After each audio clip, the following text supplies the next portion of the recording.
युवक ने तर्क दिया महात्मा बुद्ध का, तो महात्मा बुद्ध भी पितृ ऋण चुका चुके थे। फिर उसने तर्क दिया कि स्वामी विवेकानंद, तो स्वामी विवेकानंद कोई ऐसा नहीं कि कंठी माला डालकर हिमालय जाकर बैठ गए थे।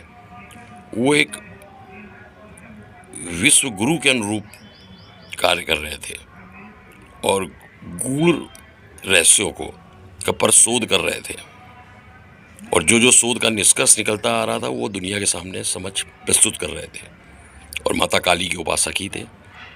स्वामी विवेकानंद ने कलकत्ता यूनिवर्सिटी से बीए आर्ट्स किया, डिग्री ली, पढ़े लिखे थे। ऐसा नहीं कि बचपन से ही भटकने लगे, पढ़ाई मन नहीं लगा, फिर जो है चमत्कार से बाबा बन गए, ऐसे नहीं थे। और बहुत ही अल्प आयु में उनका निधन हो गया। हो सकता है आगे जाके वो विवाह भी करते, क्योंकि उनको इस बात का ज्ञान था कि पितृऋण भी होता है। और उन्होंने रामकृष्ण परमहंस से मिलने से पहले ब्रह्म समाज के जो एग्जीक्यूटिव कमेटी थी, कार्यकारी समिति, उसमें भी कार्य किया, और रामकृष्ण मिशन ट्रस्ट भी, मिशन की भी स्थापना की। तो कार्य कर रहे थे, सन्यासी सब कुछ छोड़ छाड़ कर सन्यासी नहीं बन गए थे। एक जिक्र ये भी आता है कि एक बार उनकी माता जी बीमार थी, दवा के पैसे नहीं थे, वो उन्होंने रामकृष्ण परमहंस से चर्चा की, उस बात की। तो फिर तीसरा उसने तर्क दिया नवयुवक ने, आप मना कर रहे हो, फिर आप, हमने कहा मैं जवान नहीं हूँ, हो सकता है कुछ सिद्धियाँ प्राप्त हो गई हो, तो मेरी जो उम्र है वो 47 पूरी हो गई है। और अब 15 जनवरी 1977 मकर संक्रांति में मेरा जन्म हुआ था। तो मैं कोई नवयुवक नहीं हूँ और पितृऋण चुका चुका हूँ। आगे क्या है मैं बताऊँगा आपको, जो आपको बैसाख अमावस्या की कथा है उससे मिल जाएगी कि पितृऋण क्या है। और भारत माता की सेवा में अपना श्रमदान करता रहा हूँ, और भारत माता की सेवा में श्रमदान जब मैं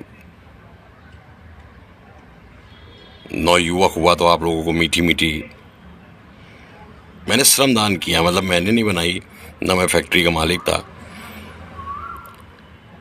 चीनी जहाँ बनती है वहाँ मैं कुछ भी समय दिया, रात दिन काम किया, तो श्रमदान दिया चीनी के उत्पादन में। फिर आगे बढ़ा तो तब मीरा रोड जैसी जगह में, बॉम्बे की, पानी की बड़ी दिक्कत थी। मीरा रोड इतना सूना सपाटा था कि वहाँ शाम को 4 बजे के बाद जाने से भी लोग डरते थे। हम लोग जाते थे, कहते कि 4 आटना टैक्सी ऑटो जो है वो वापस, अब तो मीरा रोड में पैर रखने की जगह नहीं है, तो वहाँ पानी नहीं था। तो वहाँ पर पानी की व्यवस्था के लिए भांडुप से चारकोप तक 13 किलोमीटर सुरंग बनी, उसमें अपना योगदान दिया। तो फिर गोरेगांव, चारकोप, भांडुप की जो झील है पवई लेक से पानी लेकर चारकोप तक पहुंचाना 13 किलोमीटर, उसमें अपना श्रमदान दिया, रात रात में भी काम किया। मतलब वो किस रूप में किया, श्रमदान किया। क्योंकि कोई अधिकारी होता है तो भी तो परिश्रम करता ही है ना। फिर आगे बांद्रा से वर्ली जाने में बहुत समय लगता था, तो बांद्रा वर्ली सीलिंग ब्रिज के लिए श्रमदान किया। घाटकोपर में सीवर की प्रॉब्लम थी, तो घाटकोपर टनल बनाने में श्रमदान किया। प्रयागराज जहाँ पर कुंभ हुआ वहाँ पर ब्रिज की समस्या थी, ब्रिज नहीं था गंगा के ऊपर, तो वो ब्रिज, नैनी ब्रिज, उसमें श्रमदान किया। फिर आगे चले तो एक सिटी मॉल को छोड़कर गुड़गांव में कोई मॉल भी नहीं था, तो सहारा मॉल बनाने में श्रमदान किया। अब मानते हैं वो सहारा मॉल कि स्थिति सही नहीं है, लेकिन तब वो दूसरा माहौल था गुड़गांव का। और आगे चलते हैं तो अयोध्या, श्री राम मंदिर, लखनऊ से उसको जाने वाली जो सड़क थी वो बहुत ही दुर्दशा थी। उसको बनाने की जो परियोजना आई उसमें श्रमदान किया। और आगे चलते हैं, तमाम छोटे बड़े देश के निर्माण कार्यों से जुड़े प्रोजेक्टों में श्रमदान दिया। फिर भारत में जो पहला कूड़े से बिजली बनाने का प्लांट, उसमें श्रमदान दिया। भारत में प्राइवेट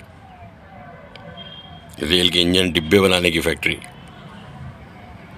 उसमें श्रमदान दिया। इस प्रकार भारत माता के प्रति जो मेरा कर्तव्य था, मानते हैं उसके बदले में मुझे पारिश्रमिक मिली, पर कर्तव्य तो किया। तो उस नवयुवक ने जवाब दिया कि मौका मिले तो मैं भी करूँगा। तो मौका मिलता नहीं है, मौका ढूंढना पड़ता है।